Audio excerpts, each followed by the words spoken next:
আরে আসছি আসছি দাঁড়া। হুম। বল বল কি হয়েছে? এই আজকে আসর বসবে তো, যাবি তো? তা মেনু কি কি আছে? মেনু তেমন কিছু না, ওই শুকনো ভাত আর চিকেন কষা, আর তার সাথে গলা অবধি তা কত করে দিতে হবে? ওই পার হেড 1000 টাকা। কিন্তু ভাই 1000 টাকা তো আমরা সবাই দিয়েই দিতে পারবো। এই যে আমরা 1000 টাকা করে দেবো, এই 1000 টাকাটা আমাদের ইনভেস্ট করা কি সত্যি কোনো কাজ হবে? আমাদের মা বাবা ভাব ছোটবেলা থেকে আমাদের এত বড় করেছে, এত কষ্ট করে, আর আমরা এই মদ আর মাংসের জন্য 1000 টাকা খরচা করে দেবো? আর আজকালকার দিনে মাংসতে তো প্রোটিনও নেই, পুরো ভেজাল।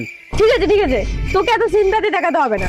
সালা কিপটে, কোনো বছরই তো টাকা দিস না। চল তোর টাকাটা আমি দিয়ে দেবো। চিকেন বেশি করা হয়ে গেছে। কতদিন এভাবে ফ্রি পকেটে খাবি বলতো তুই?